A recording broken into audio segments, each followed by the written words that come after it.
গ্রামারের বিষয়ে আলোচনা করব, যেহেতু আমাদের সময় অনেক চলে গেছে একটু কথা বলতে গিয়ে। তা আগামী ক্লাসে ইনশাল্লাহ আমরা খুবই গুরুত্বপূর্ণ ক্লাস হবে আগামী সপ্তাহে। আজকেও গুরুত্বপূর্ণ। আগামী সপ্তাহে আমরা পড়বো আউযুবিল্লাহ বিসমিল্লাহ এর ফজিলত, এটার অর্থ, এটা কখন পড়তে হয়, কি অবস্থায় পড়তে হয়, এগুলো ইনশাল্লাহ আমরা আগামী ক্লাসে আগামী শনিবার আলোচনা করবো ইনশাল্লাহ। ক্লাসটি হবে শনি এবং রবিবার, এই 2 দিন একই টাইম। আমরা আসি, আমরা কিন্তু ছোটবেলায় বাংলা ইংরেজি যতই ব্যাকরণ পড়েছি বা গ্রামার পড়েছি, আমাদের প্রথম আলোচ্য বিষয় ছিল বর্ণকে কেন্দ্র করে। বর্ণ যেটাকে আমরা বলি, ইংরেজিতে বলি লেটার। তা এই বর্ণকে আমরা আরবিতে বলি হারফুন। যদিও আমরা বলে থাকি হরফ, হরফ বলি আমরা, আরবি হরফ বলি। আরবি হরফ কিন্তু আমরা আমাদের মানে মানে আমরা বলে থাকি, কিন্তু আসলে মূল উচ্চারণটা কি হবে? হারফুন। মূল উচ্চারণ হবে হারফুন। তাহলে যেমন কয়েকটি বর্ণ মিলে কি হয়? একটি একটি শব্দ। শব্দ হয়। ইংরেজি যদি বলেন তাহলে কয়েকটি লেটার মিলে কি হয়? একটা ওয়ার্ড হয়, ঠিক না? আরবিতেও কয়েকটি হরফ মিলে বা হার্ফ মিলে, যেটাই বলেন না, কোনো সমস্যা নেই। হরফ বলেন বা হার্ফ বলেন, কয়েকটি হার্ফ মিলে একটা কি হয়? কালিমা হয়।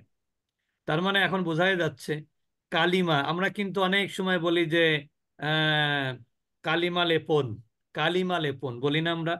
কিন্তু আসলে কালিমা হুম। শব্দের অর্থ কি? কালিমা শব্দের অর্থ হলো শব্দ। কালিমা শব্দের অর্থ হলো শব্দ। তাহলে আহ বর্ণের একক কি বলা হয়? হার্ফ বা হরফ। হার্ফ। হার্ফ বা হরফ। হর্ফ। হর্ফ। আর কয়েকটি বর্ণ মিলে কি হয়? একটা কালিমা হয়। কালিমা।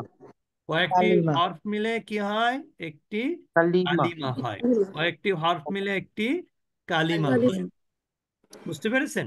যেমন আপনারাই বলতে পারবেন, দেখেন, আহ, আপনারা তো জানেন যে আল্লাহ তাআলা আমাদের কি খলিক। আল্লাহ তাআলা আমাদের কি খলিক। খলিক মানে কি? সৃষ্টিকর্তা। তাহলে এখানে দেখেন খলিকুন, এখানে কয়টি বর্ণ? 4টা বর্ণ। একটা হলো খ, একটা হলো আলিফ, একটা হলো লাম, আরেকটা হলো কি কফ। তার মানে দেখেন আমরা এখানে যেটা বললাম যে কয়েকটি হরফ মিলে একটি কি হয়? শব্দ হয়। তাহলে এটা একটা শব্দ না? খলিক। হ্যাঁ, খলিক। তারপর আমরা বলি রজিক। রজিক মানে কি? রিজিক দাতা। যিনি রিজিক দেন তিনি হচ্ছেন রজিক, ঠিক না? তাহলে এটা কিন্তু, এগুলোকে কি বলা যাবে? এগুলোকে শব্দ বলতে হবে। আর শব্দের একককে কি বলা হবে? বর্ণ। আর শব্দের আরবি কি বলা? শব্দের আরবিকে কি বলি আমরা? হর্ফ। কালিমা। শব্দের আরবিকে কি বলি? কালিমা। আর কালিমা। কালিমার একক কি? হরফ। কালিমার একক কি? হরফ। হর্ফ। হ্যাঁ, কালিমার একক হলো হরফ। আপনার যেভাবে বলেন অসুবিধা নেই, হরফ বললেও সমস্যা নেই, আপনার বুঝতে পারলেই হলো। তাহলে কালিমার একক হলো হারফ। কালিমার একক হলো হারফ। এখন দেখেন, এখন এই কালিমা বা শব্দ, যেটাকে আমরা ইংরেজিতে কি বলি? পার্টস অফ স্পিচ নাকি? শব্দকে ইংরেজিতে আমরা বাংলায় পদ বলি না? পদ। হুম। হ্যাঁ, ওই যে আমাদের একটা কথা বলে যে যত পদ ততই কি বিপদ। অর্থাৎ যখন দেখবেন যে মেহমান আসে, তখন একটু যত রান্না বান্না, যত পদ তৈরি, বিভিন্ন আইটেমকে কি বলে গ্রামের দিকে? পদ। পদ। অর্থাৎ এ পদের ও পদের খাবার, এরকম বলে কিন্তু। তা পদ হচ্ছে পদ প্রকরণ, যেটাকে আমরা বলি, সেটাকে ইংরেজিতে বলে আমরা পার্টস অফ স্পিচ। তা আরবিতে এই যে যে কালিমা, এটাও কিন্তু আপনি এটাকে কি বলতে পারেন? Parts of speech. এই কালিমা মানে কি? কালিমা মানে শব্দ, কালিমা মানে পদ, ঠিক আছে? কালিমা মানে আপনার ওয়ার্ড। তাহলে কালিমা মানে পার্টস অফ স্পিচ। যেমন আমরা সেন্টেন্স কাকে বলি বাংলায়? যে কয়েকটি শব্দ শব্দ মিলে, মিলিয়ে একটি বাক্য। অর্থবহ শব্দ মিলে, যদি কয়েকটি শব্দ মিলে যদি একটা অর্থ হয়, তাহলে সেটা সেন্টেন্স নাকি? হুম। এখন যদি এরকম কেউ বলে যে গরু ছাগল হাঁস মুরগি, এটা সেন্টেন্স হলো? না জি না, তাহলে একটা জি না, মনের ভাব জি না। প্রকাশ করতে হয়, সেন্টেন্স হতে গেলে একটা মনের ভাব প্রকাশ করতে হয়। তাহলে কয়েকটা কালিমা মিলে কি হয়, একটা বাক্য হয় বা শব্দ মানে, বা কয়েকটি কালিমা মিলে বাক্যর আরবি কি জানেন? জুমলা। বাক্যর আরবি কি? জুমলা। এই পরিভাষাগুলো কিন্তু জুমলা। যেহেতু টেনশনের কোনো কারণ নেই, আপনি বাংলাতেই বোঝেন। জুমলা আস্তে আস্তে পড়তে পড়তে পড়তে পড়তে একসময় আপনি পারবেন। জুমলা মানে হলো বাক্য। জুমলা মানে কি? বাক্য। জুমলা, বাক্য। জুমলা আপনি জুমলাই বলেন, বাক্য জুমলা। সেন্টেন্স না? হ্যাঁ, বাক্য মানে সেন্টেন্স।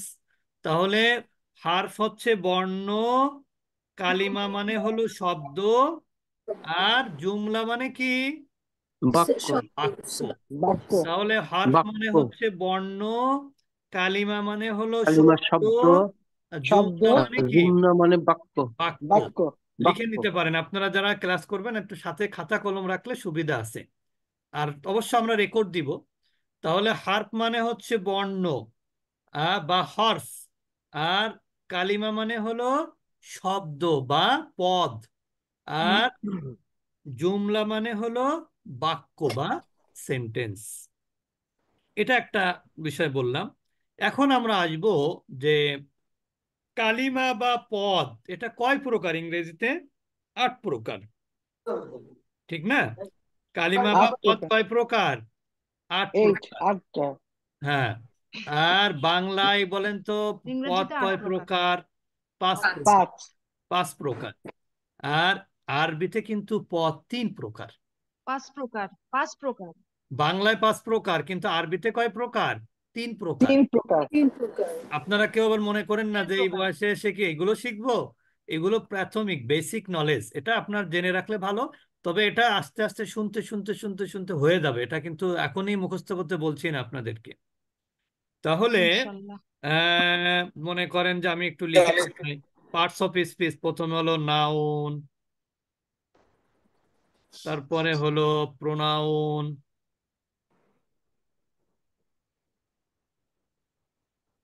তারপরে হলো অ্যাডজেক্টিভ,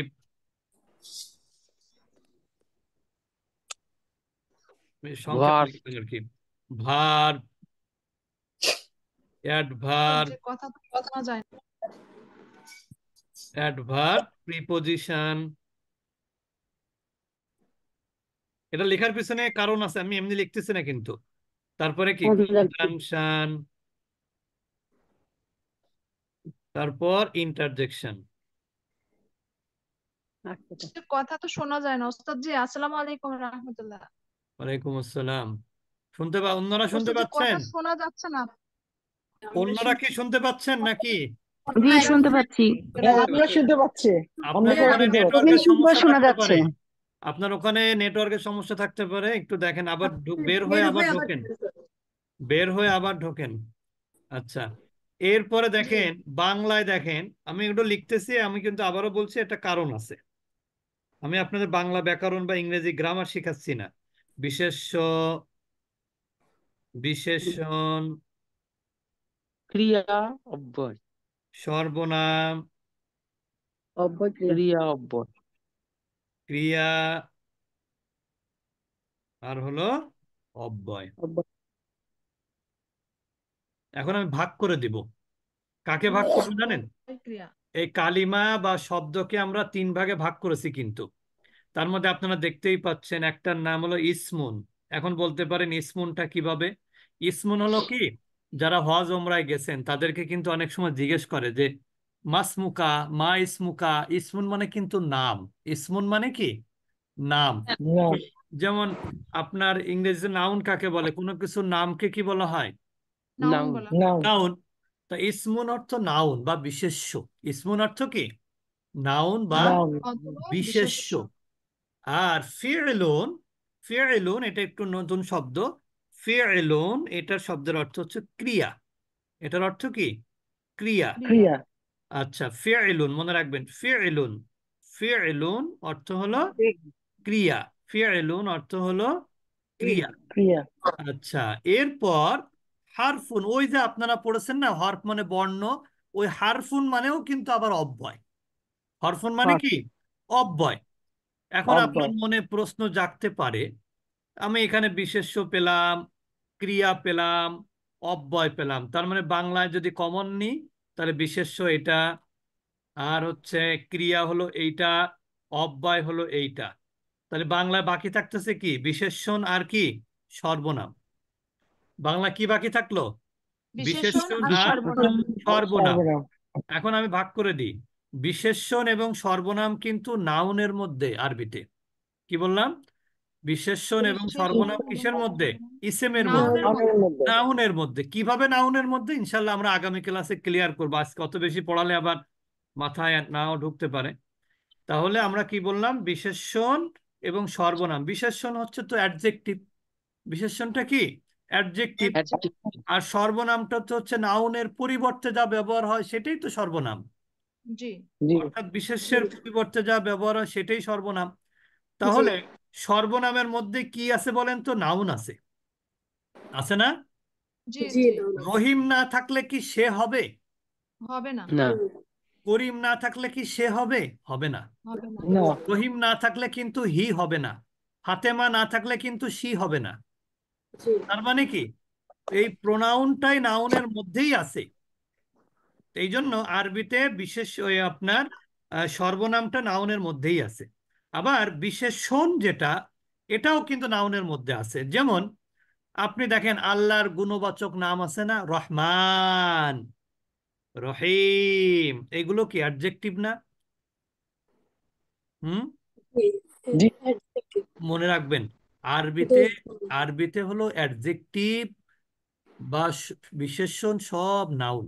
আরবি, আরবির অ্যাডজেক্টিভ এবং বিশেষণটা কি? আরবিতে সব নাউনের নাম। অন্তর্ভুক্ত। এটা আমরা আস্তে আস্তে ক্লিয়ার করব, আজকে হয়তো বা ক্লিয়ার হবে না। আচ্ছা, এরপরে দেখেন, এটা তাহলে বাংলা কি ভাগ করে দিতে পারলাম পাঁচটাকে?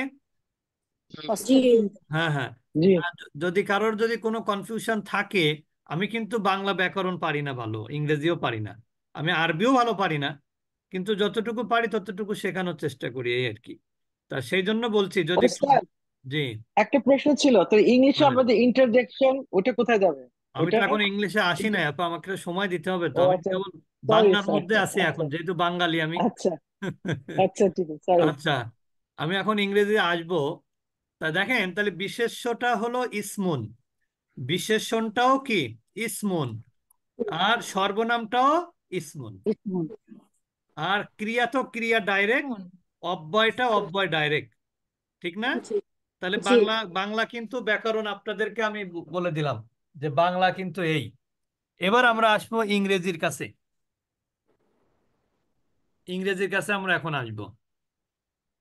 এখন আমরা নাউন, আসি প্রোনাউন, নাউন। অ্যাডজেক্টিভ। নাউন মানে কিন্তু ইসিম, কোনো কিছুর নামকে নাউন বলা হয়। আবার এখানে যদি সর্বনাম যদি নাউনের অন্তর্ভুক্ত হয়, তাহলে প্রোনাউনটা কি নাউনের বাইরে চলে যাবে? না না, এটাও নাউন। অ্যাডজেক্টিভটা adjective। কিন্তু আমরা এখানে কিন্তু নাউনের অন্তর্ভুক্ত করেছি, সেটাও নাউন। যেমন আপনি যখন বলবেন the most gracious, most merciful, merciful, merciful শব্দটা কি নাউন না অ্যাডজেক্টিভ? adjective। অ্যাডজেক্টিভ। অ্যাডজেক্টিভ।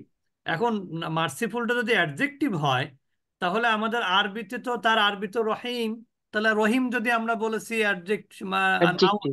তাহলে এই অ্যাডজেক্টিভটাও নাউন। ইসমুন। ঠিক আছে? জি জি আচ্ছা, এরপর দেখেন ভার্ব কিন্তু ডাইরেক্ট ক্রিয়া, মানে ফেল। ভার্বটা ডাইরেক্ট ক্রিয়া বা ফেল। অ্যাডভার্বটা কি? ভার্বের অবস্থা বোঝায় নাকি? প্রক্রিয়া। জি হ্যাঁ হ্যাঁ। তাহলে অ্যাডভার্বটা কি হবে তাহলে বলেন তো? ক্রিয়া। ভাব। হ্যাঁ, ফেল। ইহা ফিলুন। ফেল। ফেইলন। ওটা ফিলুন। ইসমুন। না, ইসমুন। এটা কিন্তু ফেইল হবে। এটাও ফিলুন। ইসমুন হবে, এটা ইসমুন হবে। ইসমুন। কারণ ও হচ্ছে কি, দেখেন, আমি ও, আমি হচ্ছে দ্রুত হাঁটি, মানে আই ওয়াক ফাস্ট নাকি? I G G walk fast. এখন এই হ্যাঁ, ফাস্টটাকে যদি আপনি আলাদা করেন, তাহলে adjective এটাকে হয়ে কি ভার্ব বলতে পারবেন?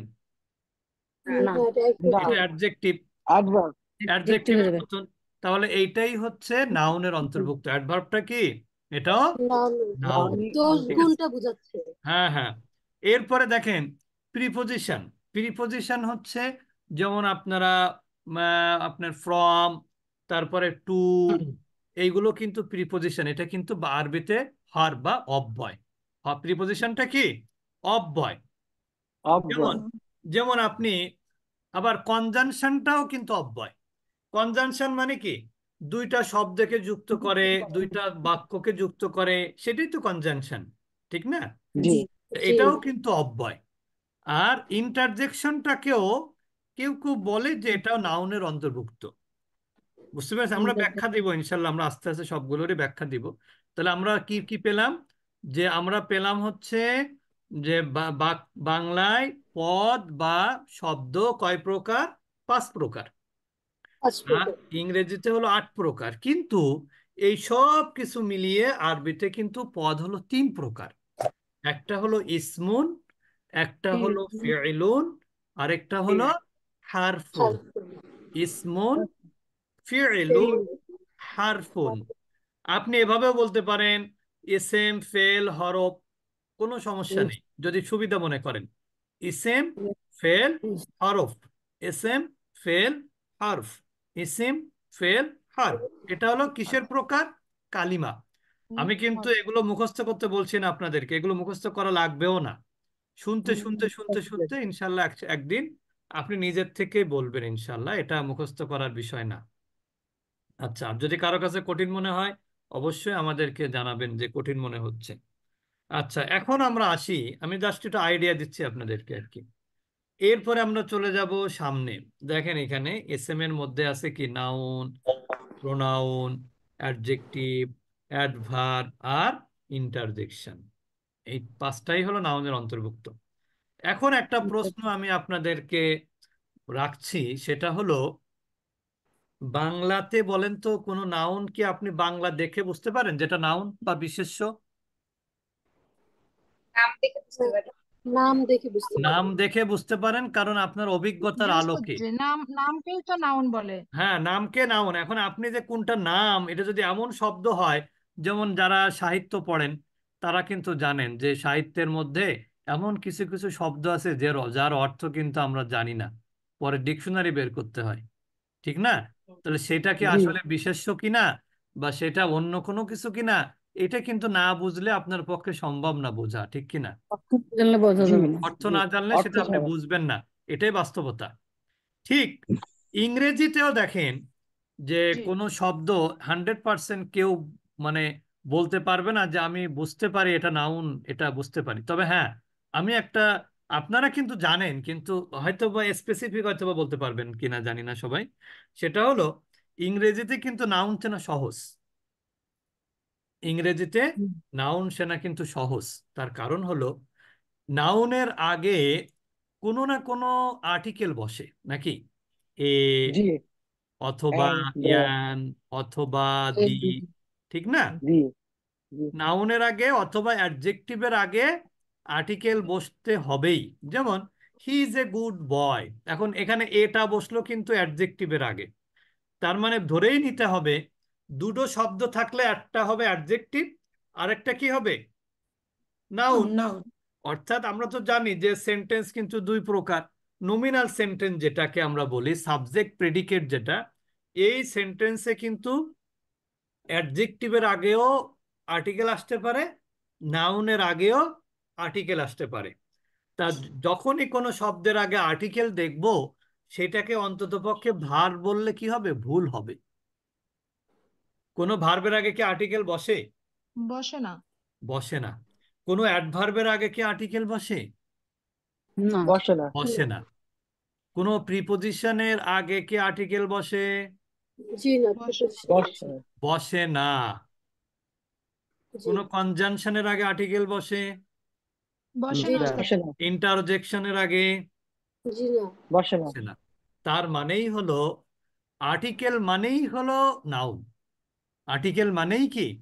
তারপরে নাউন। শব্দটা হয় অ্যাডজেক্টিভ নাউন নাহলে হবে। নাউন, ঠিক আছে?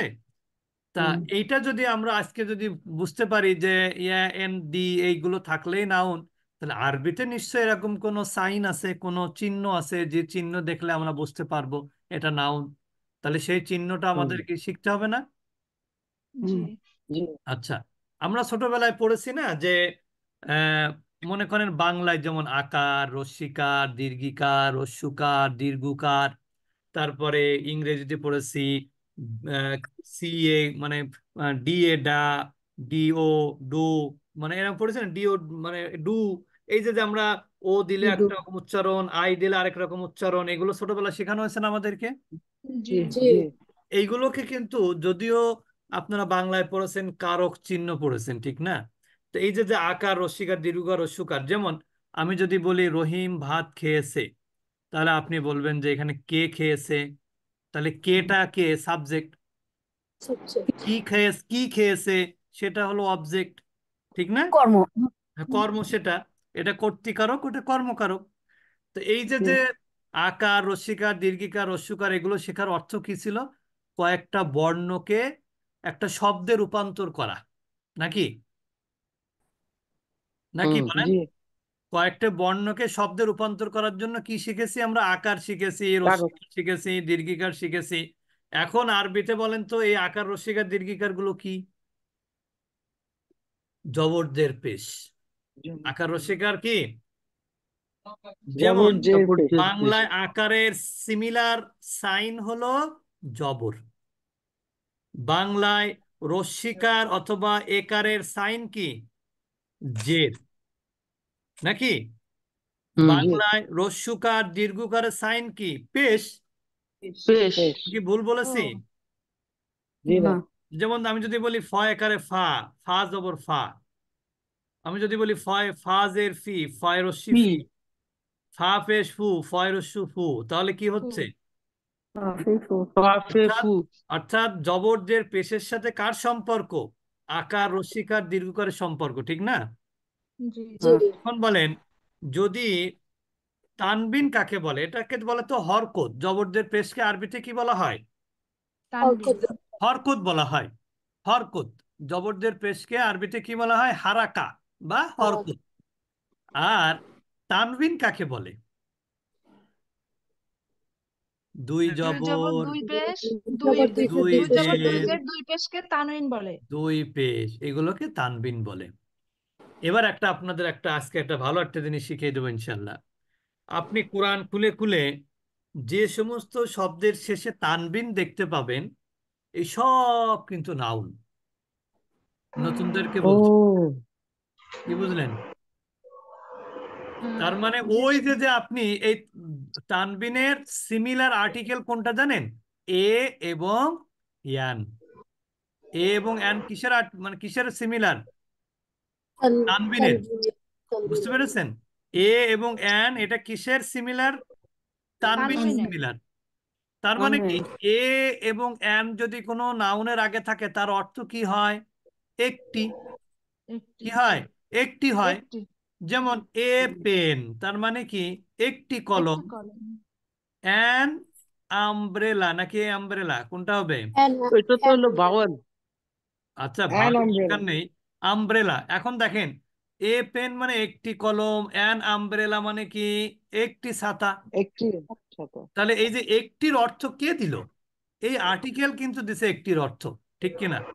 জি জি তা আপনি কোরআনের মধ্যে ভালো করে শুনবেন কিন্তু, কোরআনের মধ্যে যে শব্দের শেষে তানবিন পাবেন সেখানেও কিন্তু একটি অর্থ করতে হবে। তার মানে এখানে আরেকটা কি নির্দেশনা পাচ্ছি আমরা, বলেন তো? তানবিন মানেই হলো ইনডিফিনিট। তানবিন মানে কি? অনির্দিষ্ট। ইনডিফিনিট। যে শব্দের শেষে তানবিন থাকবে সেটা প্রথমত নাউন, আর দ্বিতীয়ত এটা ইনডিফিনিট নাউন, অর্থাৎ অনির্দিষ্ট বিশেষ্য। আমি কি কঠিন করে ফেলতেছি নাকি? জি আচ্ছা, আরেকবার বলো বলছি ইংরেজিতে যেমন এ বা অ্যান আসলে সেটা ইনডিফিনিট হয় নাউনটা, ঠিক আর অ্যারাবিক ওয়ার্ডের শেষে তানবিন থাকা মানেই হলো সেটাও ইনডিফিনিট নাউন। বুঝতে পেরেছেন? জি সবাই বুঝেছেন তো? আচ্ছা ওস্তাদ একটা প্রশ্ন ছিল জি। ওই যে তানবিন লেখার সময় দেখি ওই পেজটা উল্টা আর একটা এভাবে লিখতে হবে তাই না একটা এগুলো উল্টা আর এগুলো একটা এগুলো হচ্ছে ফন্টের বিষয়, এগুলো ফন্টের বিষয়, ও ওগুলো কোনো আচ্ছা ব্যাপার আচ্ছা না, ওগুলো ফন্টের বিষয়। আচ্ছা আচ্ছা জি। আচ্ছা ঠিক আছে এখন তাহলে আপনাদের মনে প্রশ্ন জাগতে পারে যে সরি ওস্তাদ, তাহলে ওস্তাদ একটা উদাহরণ দেন। ইনডিফিনিট আচ্ছা আচ্ছা, হ্যাঁ, ইনডিফিনিট একটা উদাহরণ দিচ্ছি আমি। যেমন আমি যদি কলমের আরবি কি? কলামুন। কলমের আরবি কি? কলামুন। এখন এই কলামুনের অর্থ যদি কেউ বলে শুধু কলম, তাহলে কিন্তু সে ভুল অর্থ করলো। কলামুন কলম মানে কি? কিন্তু একটি কলম। ও একটি সরি, কলম। কলামুন অর্থ কি? একটি একটি কলম। কলম। এখন যেহেতু বলেন, আমরা লাস্টে তো সবাই তানজিম জানি, আছে। ছোটবেলা থেকে আপনারা শুনেছেন কিতাব মানে হলো মাদ্রাসার বই। আসলে কি তাই? একটি কিতাব। না, কিতাব মানেই হলো বই, অ্যারাবিক ওয়ার্ড। বুকের অ্যারাবিক ওয়ার্ড কি? কিতাবুন। কিতাব, তাহলে কিতাব বই। কিতাবুন এটাও কিন্তু অর্থ কি? একটি বই। কিতাবুন অর্থ কি? একটি একটি বই। বই। একটি বই। এখন দেখেন এখানে কিন্তু তানবিন আছে, তার মানে এটা নাউন। এখানে কিতাবের অর্থ জানা লাগবে না আপনার। তানবিন মানেই হলো নাউন। কলামুন মানে কি? শেষে তানবিন আছে, তার মানে এটা নাউন। আপনার কলমের অর্থ জানা লাগবে না। আর শব্দ দেখে আপনি বুঝতে পারবেন যে এটা নাউন। শব্দের শেষে কি থাকবে? তানবিন থাকবে। তানবিন। এবার একটা প্রশ্ন আসি, তাহলে যদি তানবিন যদি ইনডিফিনিট হয়, তাহলে আমি এই কলমটি কি হবে? দা পেন, দা আমব্রেলা। তাহলে এখন আপনি যদি দা দিয়ে নির্দিষ্ট আরবিতে করে দেন, তাহলে কলমকে নির্দিষ্ট করব কিভাবে? এই দা আল, মানে হলো আল। আল, দা মানে কি? আল। আল, দা মানে হলো আল। আল আল। তাহলে আমরা কি বলবো? আল কলামু, কলমটি। আল কিতাবু, বইটি। বুঝেছেন এবার? জি আল, ওস্তাদ। জি। আচ্ছা, আল কলামু অর্থ কি? কলমটি। আল কলমটি, কিতাবু অর্থ বইটি। বইটি। বইটি। বুঝতে পেরেছেন এবার? উস্তাদ জি আল। আমি একটা কথা বলবো। জি, বলেন বলেন। এ এবং এন আর এই যে তানভিন এটা থাকলে কি আমি বুঝবো যে মানে ইসমুনটা নির্দিষ্ট করে বলতেছে, যেমন টাটি না এটা না, হবে অনির্দিষ্ট, অনির্দিষ্ট। অনির্দিষ্ট, মানে তখন কি কলমটি, বইটি, না না, তখন কলমটা কলমটি হবে কেন? অনির্দিষ্ট হলে তো একটি কলম, একটি বই। একটি কলম। ও আচ্ছা। হ্যাঁ হ্যাঁ। জি আর আচ্ছা আচ্ছা। যখনই আমি বলবো আল কলামু, তখন সেটা হবে তখন হবে বইটি। আল জি জি জি। কিতাবু, বই মানে আল কলামু কলমটি, আল কিতাবু বইটি।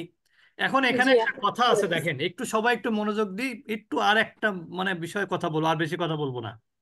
যেমন দেখেন, আপনি কি ইংরেজিতে কোথাও এরকম পেয়েছেন যা দা পেন, তার আগে একটা আর্টিকেল এ আছে? আছে কখন? কোথাও আছে? জি না। জি না। অথবা অ্যান আছে? এরকম কোন বাক্য পেয়েছেন আপনারা? না। জি। এখন বলেন, কলামুন যদি তানবিনটা যদি এ বা অ্যান এর অর্থ দেয়, তাহলে আপনি যদি এখানে আল দিয়েন, তাহলে কি আর ওই তানবিন থাকবে? না। থাকবে না। না। থাকবে না। তার কারণ কি? তানবিন হচ্ছে অনির্দিষ্ট, আর আল হচ্ছে নির্দিষ্ট। নির্দিষ্ট। তাহলে নির্দিষ্ট। একই নাউনে তো দুইটা সাইন থাকবে না। জি। যেখানে দি জি থাকবে সেখানে এ বা অ্যান থাকবে না, যেখানে এ বা অ্যান থাকবে সেখানে কিন্তু দি থাকবে না। তানবিন থাকবে না। তা আরবিতে হচ্ছে জি জি। যেখানে আল থাকবে সেখানে শব্দের শেষে তানবিন থাকবে না, আর যেখানে শব্দের শেষে তানবিন থাকবে সেখানে আল থাকবে না। এই হচ্ছে আমাদের আজকে ক্লাস। যদি কারোর কোনো বুঝতে অসুবিধা হয়, আমি কিন্তু এটা বলছি না আপনি এখনই মুখস্থ করে এখনই বুঝে ফেলবেন, তা কিন্তু না।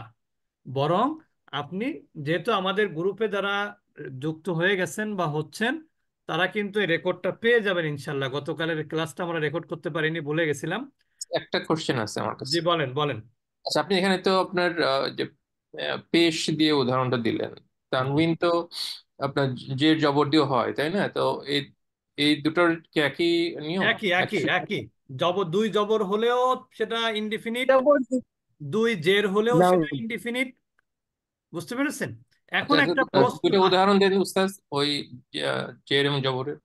আচ্ছা, জের এবং জবর, এখানে একটা কথা বলি, সেটা আমি কিন্তু একটু আগেই বলেছি যে কারক চিহ্ন, কারক বলেছি না, কারক। হুম। এখন পেশটা হলো সবসময় বাক্যের মধ্যে, পেশ বিশিষ্ট নাউনটা বাক্যে সাধারণত কর্তা হয়, এটা একটা বলি, জবরদের পেশের ইতিহাস বলি। আর জবর যেটা সেটা বাক্যে সবসময় মোটামুটি কর্ম হয়। এটাও একটু প্রায় আপনারা আচ্ছা, কোরআন খুলে দেখেন কিন্তু। জের হ্যাঁ, জের আমাকে কথা বলতে দিতে হবে, আপনারা কথা বলবেন না, আমি কথা অসুবিধা হবে, অন্যদের বুঝতে অসুবিধা হবে। তাহলে যে কোনো শব্দের শেষে একটা পেশ হোক, ডাবল পেশ হোক, সেটা কি, তার ইন্ডিকেশন কি? দিস ইজ দ্য নাম, এটা হচ্ছে সাবজেক্ট। এটা কি? সাবজেক্ট, এটা কর্তা। আর যদি কোনো শব্দের শেষে জবর বা দুই জবর থাকে, দুই জবর থাকলে সেটা তানবিন, সেটা কিন্তু কর্ম হবে বাক্যে, সেটা কিন্তু অন্য কিছু হবে না। কি হবে বাক্যে? কর্ম হবে। আর যেটা থাকবে বাক্যে দুই জের থাকবে, সেটা কিন্তু সম্বন্ধ হবে। অর্থাৎ সম্বন্ধ বলতে কি, যেমন ইংরেজিতে প্রিপোজিশনের পরে কি থাকে বলেন তো? হয় নাউন নাইলে প্রোনাউন, নাকি? জি। প্রিপোজিশনের পরে কি অন্য কিছু থাকে? না, নাও না থাকে না থাকবে না। কিন্তু। প্রিপোজিশন পরে কিন্তু অন্য কিছু থাকে না। যেমন he is known to me, এখানে মিটা কি? প্রোনাউন। হ্যাঁ, রফিক নোন টু করিম, রফিক কার কাছে কার পরিচিত? করিমের করিম। পরিচিত। রহিম সিনিয়র টু করিম। এই যে যে দেখেন, সব জায়গায় কিন্তু প্রিপোজিশনের পরে কি আসে? নাউন বা প্রোনাউন আসে। তো ওই জন্য প্রিপোজিশন যে না, মানে আরবিতে কিন্তু প্রিপোজিশন আছে, সেই প্রিপোজিশনটা যখন নাউনের আগে আসে, তখন তার একটা কাজ আছে। সেই কাজটা কি করে জানেন? নাউনের শেষে সে জের দিয়ে দেয়। এটা হচ্ছে প্রিপোজিশনের কাজ। তার মানে আমরা বুঝলাম যে কোনো শব্দের শেষে পেশ বা দুই পেশ যেটাই থাকুক, সেটা বাক্যে সাবজেক্ট হওয়ার সম্ভাবনা। আর যদি কোনো শব্দের শেষে জবর বা দুই জবর থাকে, তাহলে সেটা বাক্যে কর্ম বা অবজেক্ট হওয়ার সম্ভাবনা। আর যদি কোনো বাক্যের মধ্যে কোনো নাউনের শেষে জের বা দুই জের থাকে, তাহলে সেটা সম্বন্ধ হওয়ার সম্ভাবনা। তার মানে তার পূর্বে হয়তো বা কোনো প্রিপোজিশন আছে, আর নাইলে এটা, যেমন আমরা ওই যে ওটা কি কি নাও কি যেন বলে, ওটাকে অ্যাপোস্ট্রফি এস দিয়ে যেগুলো করা হয়, ওই রকম আর কি হুম। সম্বন্ধ বোঝায়। বুঝতে পেরেছেন? আচ্ছা, যে এটা বুঝি না, এই যে বললেন যে আচ্ছা, কোনটা এটা কর্ম, এটা আজকের কখন ক্লাসের কি। পার্ট না, এটা আজকের ক্লাসের পার্ট না, তবু উনি জিজ্ঞেস করলেন ওই জন্য বললাম। এটা আরো বলবো জি জি ইনশাল্লাহ। অর্থাৎ জি, ঠিক আছে। বাক্যে যেমন, যেমন আমি একটু আরেকটু বলে শেষ করি। কারক কিভাবে চিনতে হয় বলেন তো? কে দিয়ে প্রশ্ন করলে কোন কারক? কর্তৃকারক, ঠিক না? আর কি বা কাকে দিয়ে প্রশ্ন করলে কি পান? কর্ম। কর্ম। কর্ম। এখন বলেন, এখানে মূলত কারকটা কিন্তু এই প্রশ্ন করলে যে উত্তর পাওয়া যায় সেটাই তো, এই প্রশ্ন না করলে তো উত্তর পাচ্ছেন না আপনি। তো এইটা যেমন, এটাকে বলা হয় আলামত বা চিহ্ন। আরবিতে কর্তৃকারকের চিহ্ন হলো পেশ বা দুই পেশ। আর আরবিতে কর্মকারকের চিহ্ন কি? জবর অথবা দুই জবর। আপনি কি বুঝতে পেরেছেন? আবু সালে ভাই সহজ নাকি যেন এবার সহজ। হুম, আবু সালে ভাই না কে যেন ওস্তাদ প্রশ্ন জি, আমরা একটু করেছিলেন? আস্তে আস্তে আগাই, এত একবারে পড়ালে না না, মাথায় এটা থাকবে আমি না। পড়াইনি, উনি জিজ্ঞেস করেছেন তাই বললাম। তা আমরা আজকে মূল জিজ্ঞেস করলে বললেন না আপনি, অনেক আচ্ছা, রিলেটেড যাক, কাউকে না আমাদের বলাই ভালো, আজকের নাহলে মাথা গরম হয়ে যাবে। আমাদের আজকের মূল আলোচ্য বিষয় কিন্তু আগেই শেষ হয়ে গেছে। সেটা হলো যে কয়েক একটা হরফ, কয়েকটি হরফ মিলে কি হয়? কালিমা। কালিমা। আর কয়েকটি কালিমা মিলে কি হয়? জুমলা, মানে জুমলা। বাক্য। জুমলা। আর আপনার কালিমা, জুমলা। এটা আরবিতে কয় কালিমা প্রকার? জুমলা 3 প্রকার। একটা হলো ইসিম, একটা হলো ফেল, আর একটা হলো কি? হারফ। এই হচ্ছে আমাদের আজকের পড়া কিন্তু। আর অতিরিক্ত বলেছি হলো ইসেম চেনার উপায়। শব্দের শেষে হয় তানবিন থাকবে, তানবিন মানে দুই জবর অথবা দুই জের অথবা দুই পেশ, অথবা শব্দের শুরুতে আল থাকবে। যে শব্দের শুরুতে আল থাকবে সেই শব্দের শেষে তানবিন থাকবে না, কারণ তানবিনটা হলো অনির্দিষ্টের সাইন, আর আলটা হলো কি? নির্দিষ্টের সাইন। সুতরাং একই না শব্দের মধ্যে আল এবং তানবিন উভয়টাই থাকবে না। এটা হচ্ছে আমার মূল ক্লাস। ক্লিয়ার সবাই? জি ওস্তাদ জি। জি ওস্তাদ জি। তাহলে আমাদের এরপরে আমাদের তাজবিদের ক্লাস আছে। আমাদের গতকাল আমাদের কোঅর্ডিনেটর সাহেব ছিলেন না, নামাজে গেছিলেন।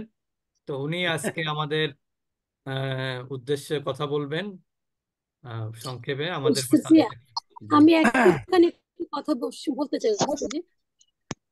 আচ্ছা, আরেকটা ওস্তাদ হচ্ছে কথা বলার একটু সিস্টেমটা আমাদের গতকাল বলেছিলাম একটু হ্যান্ড রেজ করতে হবে, জি বলেন আপা।